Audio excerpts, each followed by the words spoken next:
Hi, my name is Carlos, and this is my video for the English class. And throughout this video, I will talk about the two sports that have impacted my life the most in many ways. And these are soccer and basketball. I will also talk about various teams, players, situations, and topics of interest from each of the teams this year and what I've seen since the seasons have started in each of the sports. First of all, I want to talk about basketball. And one of the things I want to start is with the Lakers.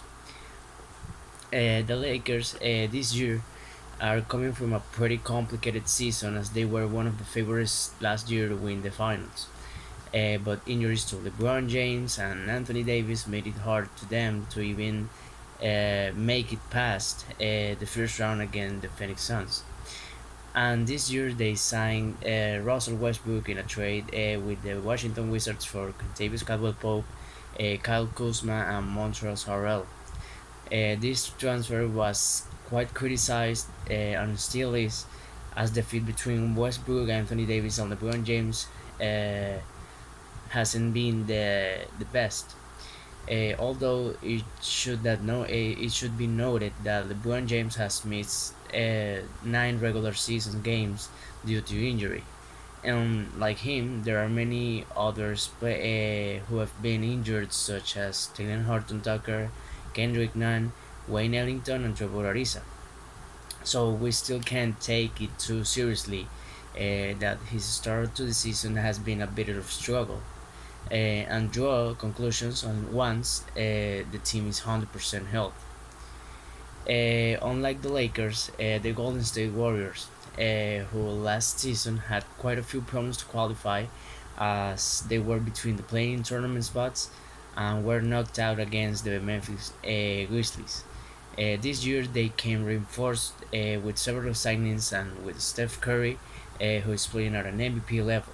Players like Gary Payton II, Andrew Wiggins, Jordan Poole, Nemanja Bjelica, and Otto Porter Jr.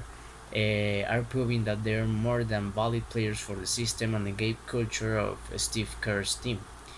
In addition to this, Klay Thompson, who has not been able to play for 2 years now due to an Achilles injury, is close to returning as he has been cleared to practice normally, which is the last phase of recovery before he can return to the court. Clay will add this great offensive and defensive contribution to the team. Another team that I want to talk about is the Chicago Bulls. This team is surprising a lot of people in this preseason because they signed Lonzo Ball from the New Orleans Pelicans, DeMar DeRozan from the San Antonio Spurs, and Alex Caruso from the Los Angeles Lakers. And with several games already played, they've been a really very good team. And they have a very good record despite the fact that it was not known how good they would be as a team. As the truth, sorry, is that they have been a surprise for many. There are other teams that have started the season very well. Are the Phoenix Suns. Last year they finished second in the West standings and eliminated the Denver Nuggets of last season's MVP Nikola Jokic. Uh, and also eliminated the Clippers in the West Finals. All of this set them up for to face Giannis Antetokounmpo's Milwaukee Bucks in the NBA Finals. This was the perfect opportunity for the Phoenix Suns and Chris Paul to get their first ring in history. But in fact, they won the first 2 games. But the best player of that series, Giannis Antetokounmpo, appeared, and together with Chris Middleton and Drew Holiday, they rebounded those finals 4-2. I also want to talk about the Washington Wizards, since with the trade in which I talked about a while ago. Sorry, they received Contavious Caldwell Pope, Kyle Kuzma, and Montrezl Harrell for Russell Westbrook. They weren't considered to be one of the teams that would fight in the East, and the beginning of the season has shown us that this team is much more than what we expected from them. Because both the new signings as well as those who were already on the team have taken a step forward, both on offense and defense. In addition to having one of the superstars of the league, as Bradley Beal, this team can give quite a few surprises if they can maintain this level during the regular season and the playoffs. Finally, I want to talk about the Los Angeles Clippers. Last season, they had a great season, making it all the way to the West Finals, which were their first finals in their franchise history.